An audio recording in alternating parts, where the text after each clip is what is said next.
Hello और खुशामदीद। आज के इस एक्सप्लेनर में हम एक ऐसे मौजू पर बात करने वाले हैं जो हम सब के लिए लिटरली ज़िंदगी और मौत का मसला है, पानी।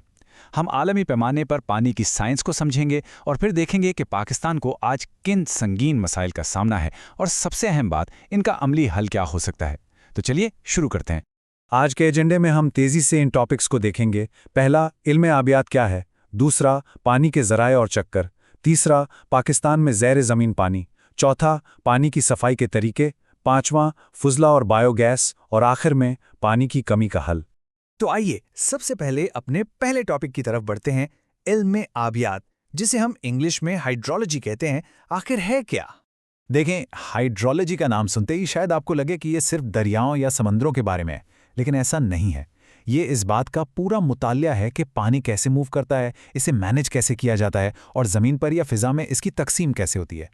इसका मतलब है बादलों में मौजूद बुखारात से लेकर पहाड़ों की बर्फ और यहाँ तक कि हमारे कदमों के नीचे छुपे पानी के उन ज़खायर तक, सब कुछ इस साइंस में आता है। ये बेसिकली हमारी ज़मीन का सबसे अहम और बुनियादी निज़ाम है। अब जमीन की सतह पर बहने वाले पानी को ही ले लीजिए, जिसे हम सरफेस रन ऑफ कहते हैं। आपने गौर किया होगा कि जब बारिश होती है तो सारा का सारा पानी मिट्टी में जज्ब नहीं हो जाता, राइट? इसका एक बड़ा हिस्सा जमीन पर बहता हुआ सीधा नदियों और दरियाओं में चला जाता है। इस बहने वाले पानी की मूवमेंट को समझना मुकामी सतह पर पानी की फराहमी बेहतर बनाने और सैलाब जैसे खतरों से बचने के लिए एब्सोल्युटली क्रूशल है। चलिए अब अपने दूसरे हिस्से की तरफ आते हैं, पानी के जरिए और इसका कुदरती चक्कर।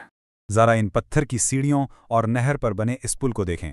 लोग किस तरह अपने इलाके में इस पानी के जरिए के साथ डायरेक्टली जुड़े हुए हैं। ये सरफेस वाटर यानी सतही पानी की एक बहुत आम मिसाल है। चाहे वो कोई मुकामी नहर हो, गुजरती हुई नदी हो या एक बड़ा दरिया, ये जानना बुनियादी बात है कि हमारा रोज़मर्रा का पानी आखिर आता कहाँ से है। ख़ास तौर पर पाकिस्तान जैसे ज़राई मुल्क के लिए तो ये मालूमात लिटरली एक गेम चेंजर हैं।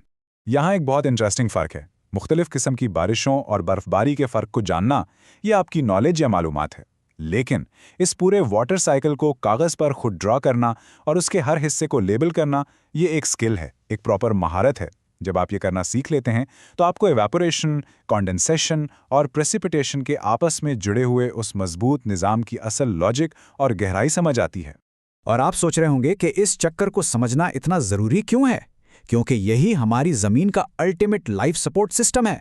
वाटर साइकिल ही वो वाहिद कुदरती अमल है जो पूरी दुनिया में पीने के साफ पानी की सप्लाई को लगातार बरकरार रखता है।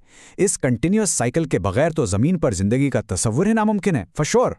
अब बात करते हैं एक निहायत अहम और क्रिटिकल टॉपिक की, पाकिस्तान में ज़ैर ज़मीन पानी। ग्राउंड वाटर, जैसा कि नाम से ही क्लियर है, वो पानी है जो ज़मीन की सतह के नीचे पाया जाता है। ये मिट्टी, रेत और ठोस चट्टानों के दरमियान बनने वाली दरारों और छोटी खाली जगहों में महफूज होता है। ये हमें अपनी आंखों से नज़र तो नहीं आता, लेकिन सच मानिए करोड़ों लोगों के लिए ये किसी अहम शहराग से कम नहीं। मगर यहाँ एक बहुत ही संगीन मसला है। ये छुपी हुई शराग आखिर इतनी तेजी से खुश्क क्यों हो रही है? पाकिस्तान में ज़राअत और हमारे घरों के इस्तेमाल के लिए ज़ैर ज़मीन पानी इतनी तेजी से पंप आउट किया जा रहा है कि कुदरती चक्कर उसे वापस भरने में टोटली फेल हो रहा है। ज़रा सोचिए हमारे इन तेजी से फैलते हुए शहरों के बारे में, जहाँ पीने के पानी की अचानक शदीद कमी हो गई है। अगर हमारे पानी निकालने की रफ्तार कुदरत के उससे दोबारा भरने की रफ्तार से ज़्यादा रही तो जब ये कुएं पूरी तरह सूख जाएंगे तब क्या होगा? ये हमारी बका का मसला है जिसे फौरी तौर पर एड्रेस करने की ज़रूरत है। तो अब सवाल पैदा होता है पानी को पीने के काबिल बनाने का। हमारा चौथा हिस्सा है पानी की सफाई के तरीके। हम सब जानते हैं कि हम दरिया या कुएं से पानी निकालकर सीधा तो पी नहीं सकते, है ना? शहरों और गांव तक पहुंचने से पहले उसे सफाई के बहुत सख्त मराहिल से गुजरना पड़ता है। इस सारी कॉम्प्लेक्स मालूमात को फ्लो चार्ट्स की शक्ल में मुरतब करना एक्चुअली बहुत मददगार साबित होता है। फ्लो चार्ट से आप बआसानी समझ सकते हैं कि कैसे पानी को पहले गंदगी और जरासीम से पाक किया जाता है, फिल्टर्स और केमिकल ट्रीटमेंट्स लगाए जाते हैं और फिर वो आपके ग्लास तक आता है। ये एक प्रॉपर सिस्टम है जो साइंस को एक अमली, जिंदगी बचाने वाले निज़ाम में बदलता है। अब हम आते हैं अपने पांचवें हिस्से पर, जो थोड़ा अनयूजुअल मगर बहुत अहम है, फुजला और बायोगैस। सूवेज या गंदा पानी बाज़ाहिर एक बहुत बड़ा मसला लगता है, लेकिन पता है, मॉडर्न मेथड्स इसे एक बेहतरीन अपॉर्चुनिटी में बदल सकते हैं। वेस्ट वाटर को ऐसी दरियाओं में बहाने के बजाय अब हम उसे ट्रीट करके दोबारा इस्तेमाल के काबिल बना सकते हैं। और मज़े की बात यह है कि सीवेज से निकलने वाले ठोस फुजले को जब प्रोसेस किया जाता है तो उसके गलने सड़ने से जो गैस बनती है, हम उसे जमा करके बायोगैस बना सकते हैं। ये तवानाई का एक ज़बरदस्त और सस्ता जरिया है। सोचिए, एक तरफ साफ पानी की बचत और दूसरी तरफ वेस्ट को यूजफुल एनर्जी में तब्दील करना। ये सच में एक विन विन सिचुएशन है। और आखिर में हमारा छठा हिस्सा, पानी की कमी का हल। जब हम पानी की इस गंभीर कमी का कोई फाइनल और बड़ा हल ढूंढते हैं तो साइंस हमें एक रास्ता दिखाती है, और वो है डीसैलिनेशन।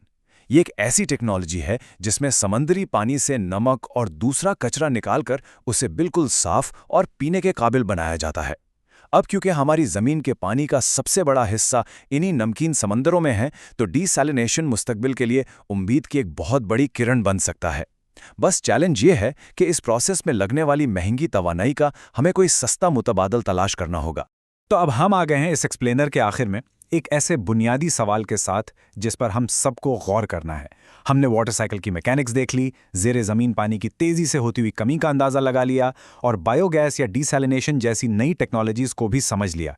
लेकिन असल सवाल यह है, हम पाकिस्तान में पानी की इस शदीद कमी को प्रैक्टिकली कैसे हल कर सकते हैं?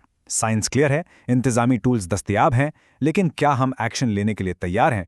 आप इस मसले के हल का हिस्सा कैसे बन सकते हैं, इस बारे में ज़रूर सोचिएगा। आज के इस एक्सप्लेनर में शामिल होने का बहुत शुक्रिया। ऐसे ही अहम सवालात पर गौर करते रहिए। अगली बार फिर मुलाकात होगी।